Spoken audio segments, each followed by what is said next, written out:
Hey everyone, welcome to this particular video, which is the quiz review. We're going to go over component form, magnitude, direction, and then our operations of scalar multiplication and addition and subtraction. And remember, when we add and subtract our vectors, we are going to do that both algebraically as well as geometrically. So we're going to sketch those vectors as well. All right, so the first little chunk is to do like in example 1, scalar multiplication, and then examples 2, 3, and 4, it'll have scalar multiplication along with addition or subtraction. So for number 1, we're going to use vector u, which has components 4, 8, and then we're going to multiply it by 3. So 3 multiplied by vector u is going to give us 12, 24. For number 2, we are going to do negative 2u minus v. So I'm going to double vector u and make the signs the opposite. So negative 2 times 4, 8, and then subtract vector v, negative 5, 2. When we subtract, that is going to change that 5, that negative 5 to be positive, and the 2 to be negative. So it's a negative 8 plus 5, which is negative 3, and a negative 16 minus 2, which is a negative 18. So number 2, negative 2u minus v, has components negative 3, negative 18.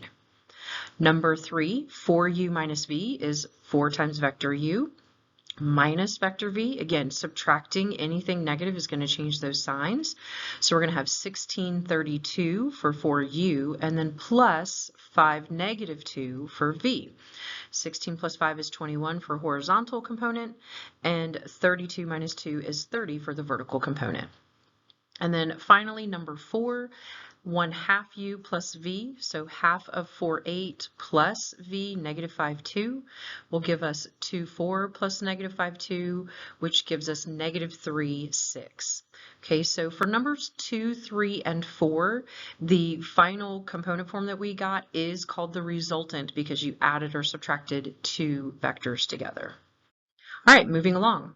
Now we're going to sketch the vector given and state its component form. So for 5 and 6, we're given the initial points and the terminal point. So for 5, it's 5, negative 6, and the terminal point is 3, 10. So if we're doing component form, it has to be terminal minus initial, both for the x and the y's. So we're going to take 3, 10, and then subtract 5, negative 6 in that order. So it's 3 minus 5 for the horizontal component, 10 minus negative 6 for the vertical, giving us negative 2, 16 for component form of the vector. Now, I don't want you to start at the origin and go negative 2, 16. What I want you to do is actually plot the initial point at 5, negative 6, and the terminal point at 3, 10, and just represent that vector at its initial point, ending at its terminal point. Okay, do the same thing for number 6. Terminal point is negative 3, negative 7. Excuse me, initial point is negative 3, negative 7, and the terminal point where it ends is 0, negative 11. So terminal minus initial, 0 minus negative 3, and then a negative 11 minus negative 7. So that'll give us 0 plus 3, negative 11 plus 7, giving us component form for vector for number 6 is 3, negative 4. So in standard position, I would go to the right 3 and down 4, and that would be the vector. However, we're going to plot 3, negative 7, and then we are going to plot 0, negative 11, and that was negative 3, negative 7. So I still have that correct component form. From the initial point, I go to the right 3 and down 4. That gets me to the terminal. I know I've done it correctly. All right, for number 7, we are asked to determine if vectors u and v are equal to each other, and we're given each of those vectors with their initial and terminal points. So think back, what do you have to have for vectors to be congruent or to be equal? That's right, they got to have the same magnitude and direction, both of those things. So for component form of vector u, now we're going to do component form because we typically like things to be in component form to determine the magnitude anyways. So for vector u, component form is going to be 3 minus 1 for horizontal, 8 minus 4 for the vertical. So its component form is 2, 4. The component form of vector v, terminal minus initial, is going to be 6 minus 2 and 14 minus 6 for horizontal and vertical, giving us 4, 8 for component form of v. Okay, so remember, when we're finding magnitude, we're basically doing Pythagorean theorem. We are doing Pythagorean theorem. If I have different x and y values, like 2, 4 is half of 4, 8, or vice versa, 4, 8 is double of 2, 4. So I'm probably not going to get the same magnitude, okay? So let's just verify to make sure, and then we'll continue. So the magnitude of u is the square root of 2 squared plus 4 squared, and 4 and 16 gives us 20. So the magnitude of vector u is the square root of 20. Are we going to get that same thing for vector v's magnitude? Probably not, because 4 squared is 16, 8 squared is 64. So vector v has a magnitude of 80. So we can already state, I don't even have to check direction. Since the magnitudes are not the same, the vectors are not equal. Now, if you pick up that if they don't have the exact same component form, you don't even have to check the magnitudes. It's never bad just to double check, but you don't have to. Okay, for numbers 8 and 9, we want magnitude and direction angle of the vectors. Number 8 is already in component form. So determine our magnitude. It's the square root of negative 5 squared plus negative 3 squared. Remember, when we square negatives, we get positives. So 25 and 9 is 34. So the magnitude is the square root of 34. Okay, to determine the angle or the direction, think about what quadrant that vector is going to be in. Negative 5, negative 3. That's going to be in quadrant 3. Which means our direction angle is between 180 and 270 degrees. When we do tangent inverse of negative 3 over negative 5, it's going to give us a reference angle.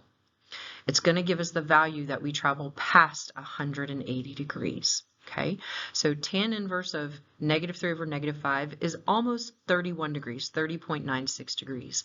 If I add that to 180 degrees, it'll give us 210.96 degrees. Yay! Number 9, same type of thing, but we have initial and terminal points. So we first want to find component form, terminal minus initial. Negative 4 minus negative 2 is negative 2. 6 minus 3 is 3. So our component form is negative 2, 3. We can use those values to determine the magnitude. The square root of negative 2 squared plus 3 squared will give us a magnitude of the square root of 13. And then what quadrant is this vector going to be in if I sketch it in standard form? Okay, so from the origin, I'd go to the left 2 and up 3. That's right, that's quadrant 2, meaning our direction angle is between 90 and 180. So again, we need a reference angle, the distance back from 180. So that's going to be tan inverse of 3 over negative 2, which is about negative 56 degrees, negative 56.3 or 31. Okay, so in order to find the direction angle, I have to go less 180, that less. So it's 180 minus 56.31, giving us a direction angle of 123.69 degrees. Great job on that one. All right, gang, number 10 is the last one I'm going to do in this part of the video. I'll make a second part just to keep it, kind of concise. So for number 10, we want to determine the horizontal and vertical components for a vector. We're given its magnitude, so we know its length, and we're given its direction angle. So let's go ahead and sketch that first. Since our angle is 210 degrees, we know our vector is in quadrant 3. And therefore, because we're in quadrant 3, the horizontal and vertical components both have to be negative. So that's just stuff you need to remember and think about as you're going through the process. Okay, so sketch your vector, put your angle in. Yep, we need a reference angle. How far past 180 did we go? That's right, we went 30 degrees past. So our reference angle is 30 degrees. Okay. All right, now determining horizontal and vertical components. So sketch your X and sketch your Y's. And then we have the ratio for cosine of 30, so the adjacent side over the opposite side, or excuse me, adjacent over hypotenuse. So cosine of 30 is x over 150, cross multiply, solve for x. You get 129.9. Do the exact same thing for the y, but that's the opposite over hypotenuse. So that sine of 30 is y over 150. Cross multiply, 150 times sine of 30 gives you 75 for the vertical component. Now don't forget, they're both in quadrant 3, so they both have to be negative. So your component form of that vector with a magnitude of 150, direction angle of 210, is negative 129.9 comma, negative 75. All right, again, that's the first part. We're at 10 minutes. I'll be back with the next part later.